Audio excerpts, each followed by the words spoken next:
Vamos falar sobre pragas urbanas, um assunto sério. Aliás, eu tenho visto muitas matérias por aí dizendo que foram registrados cerca de 24 mil, ou seja, mais de 24 mil casos de acidentes com escorpiões aqui no estado de São Paulo. Então a gente precisa falar sobre esse assunto, até para que a gente possa prevenir, proteger a nossa família. Para isso, eu estou com o biólogo Sérgio Boccalini. Seja muito bem-vindo, Sérgio. Prazer te receber aqui, Camila. viu? Agora, aumentou demais os casos, né, de picadas por escorpião. Sim. Por que isso está acontecendo, Vem numa Sérgio? crescente, né? Então a gente tem uma série de fatores que vem favorecendo o aumento populacional dos escorpiões.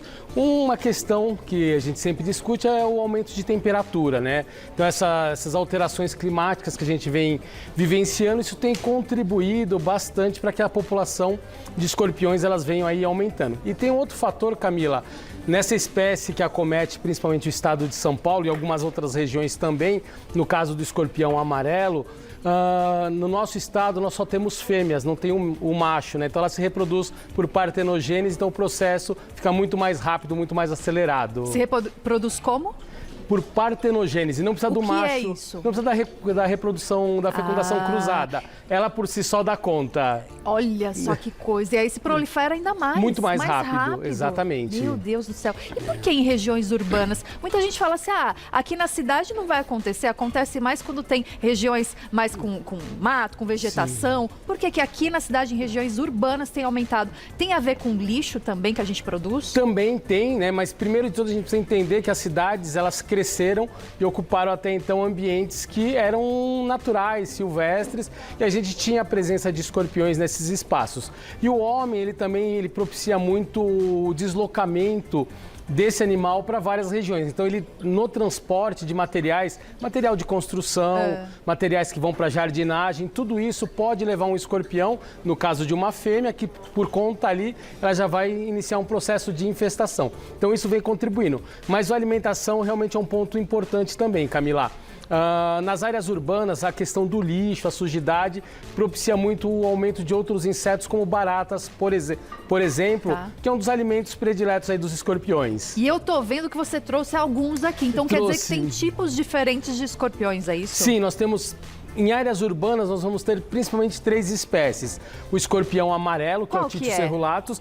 Esses que eu trouxe aqui são todos os escorpiões amarelos que eu peguei aqui em São Paulo, que é o que prevalece, né? Você que pegou esses escorpiões? Foram. Esses daqui eu que acabei coletando. Se quiser dar uma olhadinha. Nossa, quanto? Tem um pouquinho aqui. Em que região você coletou? Foi nas andanças que a gente faz, fazendo inspeções aí em residências, em áreas rurais também. Então a gente acaba coletando. Essa é só uma parcela que eu trouxe para vocês, mas tem bem mais. Então tem o amarelo. O amarelo, que é o Typhus cerulatus, o escorpião marrom, que é o Typhus baiensis, que a gente já não tem tanta prevalência dele aqui no estado de São Paulo. E no Nordeste, nós vamos ter o escorpião amarelo do Nordeste, que é o Typhus stigmurus, que são os 3 principais. E na região Norte, nós temos o Typhus paraensis, né, que também acaba trazendo alguns casos de acidentes ali. E qual que é o mais perigoso? Esse daqui, o amarelo. É o amarelo? É o amarelo, o cerulatus. Esse que tem um veneno mais potente e que pode levar principalmente crianças e pessoas com mais idade, idosos, a óbito. E esse é o que aparece mais no estado de São Paulo?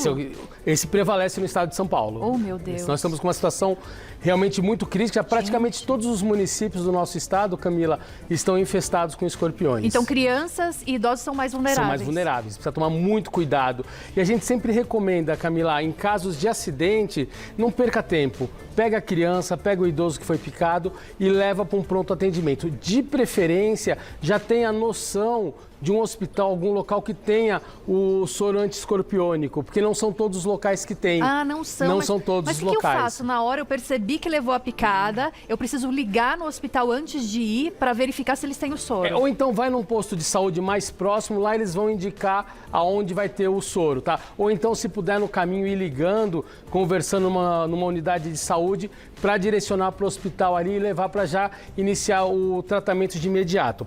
Tem uma coisa interessante, Camila, que para crianças, né, é importante que as pessoas prestem atenção e exerçam esse socorro aí, pratiquem esse socorro no intervalo de pelo menos 1 hora, não ultrapasse 1 hora, senão a gente potencializa muito o risco disso evoluir até óbito. Então, em casa, eu não preciso tomar medida nenhuma, eu não faço nada no local da picada, eu vou direto para o hospital, direto é isso? Pro hospital, exatamente. Essa é a recomendação. Essa é a recomendação que nós damos, né? Tá. Não ficar colocando açúcar, gelo, passando nada. Pega a criança, coloca no carro, se não tem o carro, pede o auxílio para um vizinho e corre para o hospital com a criança. E algumas pessoas recomendam, se puder, tirar foto do escorpião ou levar o escorpião. É indicado isso até o hospital para saber qual foi a espécie que picou? No nosso caso, não, porque a gente tem, assim, praticamente 90% dos casos, 95%, é com escorpião amarelo que vai acontecer. Não tem necessidade de tirar foto, nem nada. Não precisa tirar foto. Pega a criança e corre para o hospital. Porque às vezes a pessoa, o escorpião picou, vai se esconder, a gente não vai conseguir encontrar esse escorpião e esse tempo é precioso. Pois é, gente. E aí, claro, né? Ele pode estar em qualquer lugar, porque se pode entrar dentro da casa, ele pode estar, de repente, dentro do guarda-roupa, na roupa, no calçado. Então, a gente tem algumas medidas aqui que a gente pode seguir para não acontecer, para prevenir. Você falou uma coisa importante, Camila.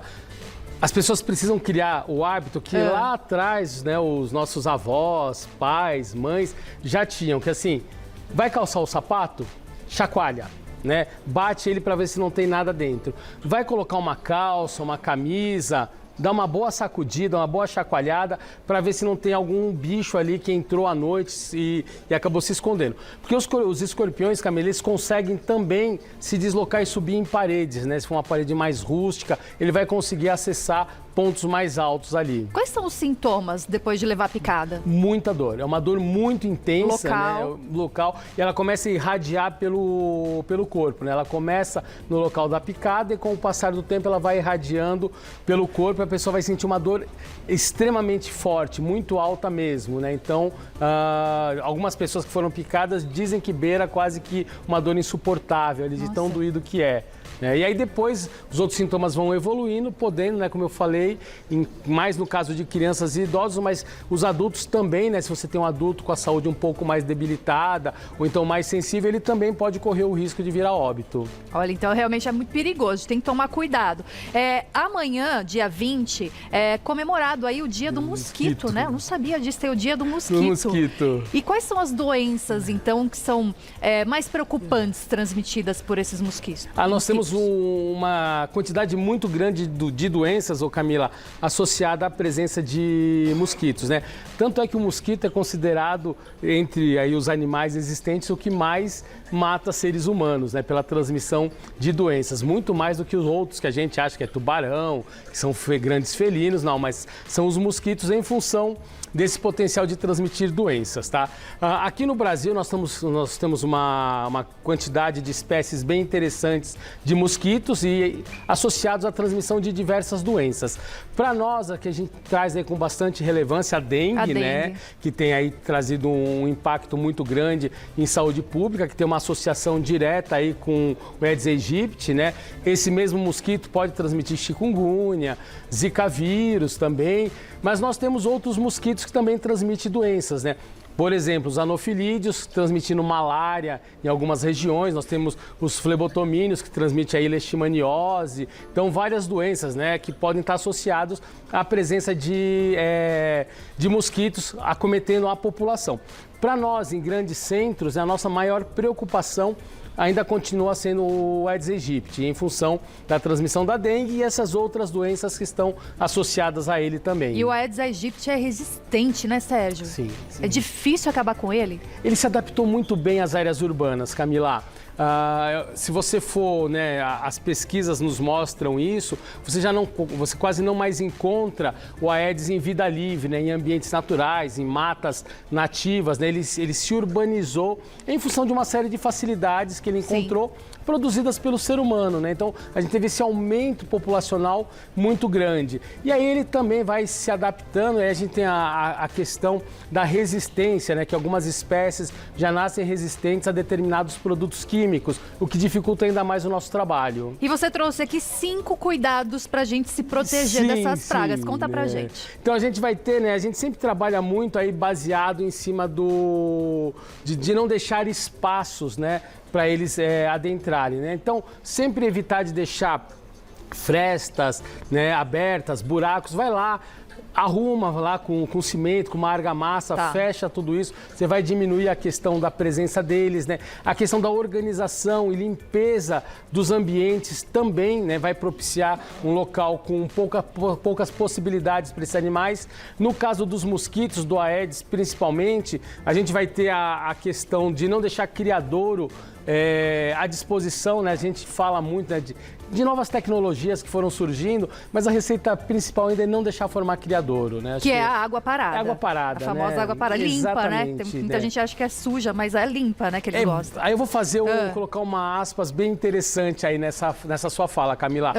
A gente precisa tomar cuidado quando a gente fala água limpa, a gente está falando de água com pouca matéria orgânica, mas não é uma água potável. Porque às vezes a pessoa não fala, essa água eu não bebo, então não é limpa. Então pode deixar aí que aí o mosquito não vai se desenvolver. Não, a gente está falando de uma água com pouca matéria orgânica, né? Mas não é uma água potável. Ele vai encontrar ambientes favoráveis com uma água, né, suja, vamos colocar aí um suja entre aspas, né?